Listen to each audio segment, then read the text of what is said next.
It's the Real News Network. I'm Sharmini Pires coming to you from Baltimore. If you have been on the Real News site today, you will see we have released a mini doc on Robert Mercer titled "The Bizarre Far-Right Billionaire Behind Trump's Presidency." That's the person who bailed Trump out when the Trump campaign was at its lowest and now has put him in office, essentially. Well, here's another one, Sheldon Gary Adelson. He owns the Las Vegas Sands Casino, and he's one of the richest people in the world and a big supporter of Donald Trump. Let's have a look at what Donald Trump, the candidate Donald Trump, had to say during the campaign in Las Vegas. The majority of the counties in your state have only one insurer to choose from. Did you read that this morning in your good paper? Good paper. Owned by a great guy, Sheldon Adelson. And a great supporter of Israel, Sheldon Adelson. Who is Sheldon Adelson? How did he become so rich? What kind of impact does he have on U.S. and Israeli politics? On to talk about all of this with us is Shir Hever. She is a correspondent with the Real News Network based in Heidelberg, Germany. Thanks for joining us, Shir. Thanks for having me, Sharmini. So, Shir, let's start with the backstory of Sheldon Adelson. Who is he? How did he get so rich? Well, Edelson was born in 1933 in Boston. He grew up there, and he claims, at least, that he's a typical rags to riches story. Born to a poor family, his father was a cab driver, his mother was a seamstress. He boasts that at the age of 12, he had his first business, first hawking newspapers, then selling candy. And somehow he emerged to become a giant businessman. And there's something missing, of course, in that story. We don't know exactly when and how he made that jump. We do know, however, that he started a computer trade show company with a bunch of other friends from his neighborhood. And that company, Condex, turned out to be very profitable. And he sold it to the Japanese SoftBank because it invests in software. And for $860 million, of which Sheldon Adelson pocketed $500 million, $500 million. And with that money, while all of his friends and partners in that venture decided to retire, he decided to continue on to expand his business empire. He's now 83 years old, and he doesn't seem to rest or to stop making very risky investments, mainly in casinos. But so now he's not only an owner, but also the CEO of the Las Vegas Sands Casino. But his biggest casinos are actually in Macau, where he has a casino / convention center, resort hotel, where he makes a great deal of money. And Shir, Sheldon Adelson seems to have one foot in Israel, one foot in the United States when it comes to politics. What are his positions on Israeli politics, Israel-Palestine in particular? Well, this is a very concerning point because it's not only that Sheldon Adelson is a Zionist and a firm supporter of Israeli extreme right nationalism, but he also does that in a way that casts, I think, quite a shadow on American Jews, because he makes statements such as that he regrets having served in the American army and he should have instead served in the Israeli army. And that feeds directly into an anti-Semitic discourse in the US, as if American Jews are not loyal to the US, but actually secretly loyal to Israel. Of course, Edelson does not speak for the vast majority of American Jews. He's a very extreme figure, and his views about Israel are actually bordering on insane. In 2012, he called on the United States to drop a nuclear bomb on Iran.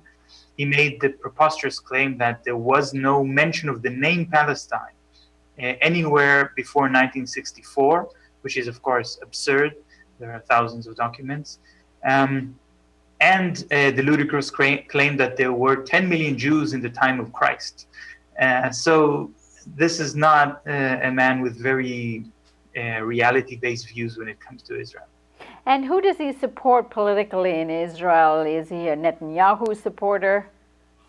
He's a close friend of Netanyahu, and in fact, his massive support of Netanyahu eclipses the kind of support that he gives to various other Zionist causes.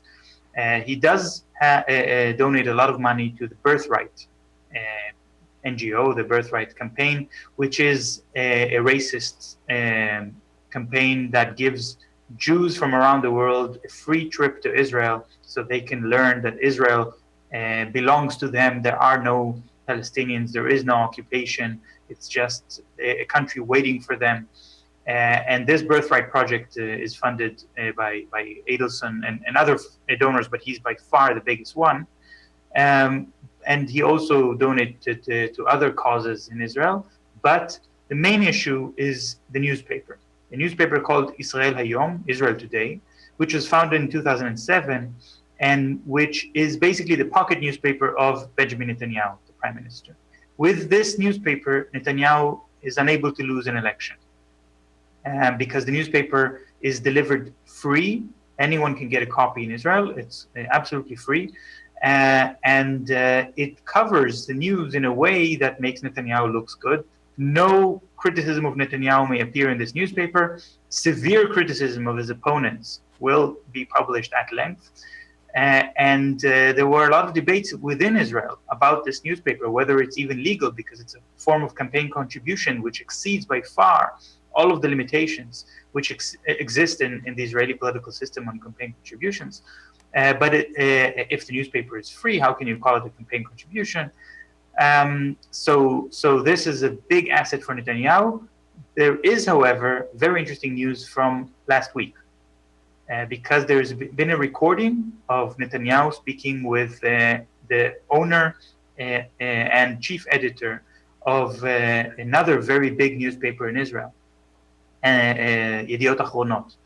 And Netanyahu spoke with the owner of that newspaper and offered him a deal, or the deal was discussed between the two, and this was caught on tape, where Netanyahu offered to close Israel Today, basically to destroy Sheldon Adelson's project of this newspaper in exchange for that other newspaper to start supporting him instead. So that's very interesting that Netanyahu is willing to throw his biggest supporter, his patron, under the bus like this. And what was Edelson's reaction to the release of this tape? Edelson did not release any official reaction to this yet. At the moment, Netanyahu is trying to prevent the release of the full tape while claiming that there is nothing and nothing criminal has happened. However, if indeed this information is proven to be true and the full tape is released, which is expected in the next couple of days, it's very likely that criminal charges will be pressed against Netanyahu, at which point Netanyahu will have no choice but to resign from being prime minister. So if I were Sheldon Adelson, I would wait and maybe shift the support to whoever comes after Netanyahu.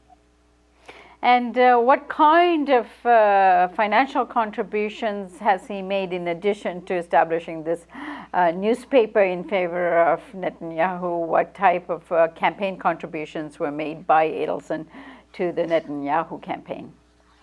So a recent study into this newspaper, Israel Today, found that Edelson lost about 25 cents on every issue of that newspaper delivered since 2007, which amounts to about $190 million. That is by far the biggest contribution.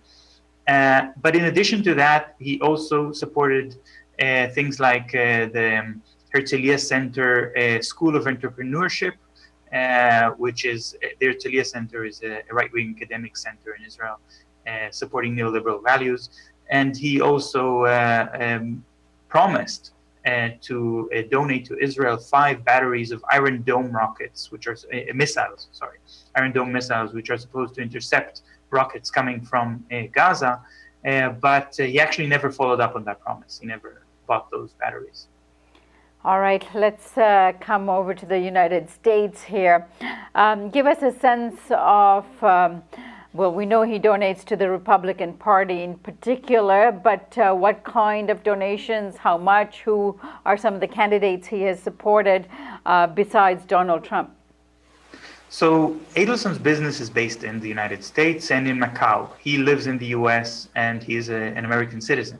So there was quite a few stories. There were quite a few stories about him in the media about how much money he's spending on donations in the US, with the assumption that Edelson's real interests lie in the US, and therefore all of his support to Israel is sort of a secondary thing. His main issue is to support the Republican Party.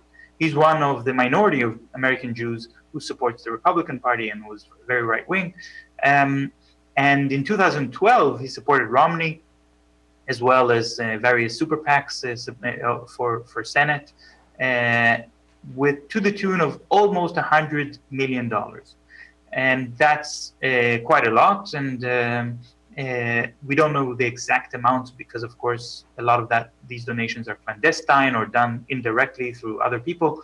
But based on organizations like OpenSecrets.org, based on various studies made by the New York Times and other newspapers, this is the amount that was estimated that he has given in the 2012 campaign cycle. And he promised to make a similar donation to Trump's campaign in 2016. But in the end, he ended up donating a lot less. He gave about $25 million to Trump and another $40 million to the Republican Party for super PACs supporting Senate leadership of the Republican Party and so on. So actually, he gave less in 2016 than he did in 2012. There are also indications that his overall net worth has declined over the years, that he reached a peak in 2008, but hasn't fully recovered from the financial crisis of 2008, in which he lost about $15 billion. So quite a big loss. But I think that was may have been less, but it was pretty decisive in terms of the contribution to Trump, which led to Trump's victory. Tell us more details about that. Well, I think that's the interesting thing. First of all, I find it fascinating and completely not what I expected when I started looking into this, that he actually spent more money on Israel and Zionist causes than he spent in the US. So even though his economic interests lie in the US, he seems a lot more interested in supporting Zionism and supporting his friend Netanyahu, something that which doesn't really translate into monetary gains. Even putting together the 2012 and 2016 campaign cycles together. Now, Adelson apparently is the biggest donor, the biggest single donor that Trump had, with about $25 million of direct support to Donald Trump. That is very impressive. But even when Adelson gave more money to Romney, Romney did not win the elections. So I would not agree that Adelson was the decisive factor. I think if we're looking to one person who is responsible for Trump being elected president, that's not Adelson, that's Hillary Clinton. And Adelson gave a lot of money, but Trump did not win because of that money. Right. The Guardian recently exposed Edelson's ties with Chinese triad criminal organizations. What happened there? Tell us more about that. Well, I think this is a very interesting story, and it kind of sheds light to the fact that when we have the capital in that scale, you just don't expect to see things done legally. Criminal activities almost comes automatically with that size of business deals. Apparently, Edelson fired his CEO of his Macau casino in 2010, Stephen Jacobs. And Stephen Jacobs filed a lawsuit against Edelson saying for wrongful dismissal, arguing that what Jacobs was doing was trying to cut all ties to organized crime, Chinese organized crime known as the triads, which were involved in the casino, and apparently they had established various satellite companies that catered to the customers of the casino, providing things like prostitution, but also extorting protection money. And Jacobs claims to have tried to stop that. and was fired because of that by Trump. The very interesting trial that ensued took 5 years, and the main trial was whether the actual trial for the unlawful firing of Jacobs would take place in the US or in Macau. And Adelson handled himself in that trial in a very, very bad way. He lectured the judge. He said that Jacobs went to squeal like a pig to the government, and I think that doesn't make him look innocent at all. And he also gave too much information, frustrating his own lawyers and contradicting his own executives' testimonies at the trial. So that trial was a disaster, and he lost the trial, which means that the court decided that indeed the case will be handled in the US, not in Macau. As soon as that was decided, Adelson made a settlement with Jacobs, with Stephen Jacobs, and paid him an undisclosed amount. And Jacobs dropped charges. So now we are not going to know, we're not going to have a verdict at least, about what are the ties between Adelson and the organized crime groups in China. Very interesting. I guess this is the beginning of this unraveling. We'll continue to report on Edelson as this has been assigned to Shir Hever. He's going to be looking into it more over the coming weeks, particularly leading up to President Trump's inauguration and beyond. Shir Hever, thank you so much for joining us today. Thank you very much, Armini. And thank you for joining us on the Real News Network.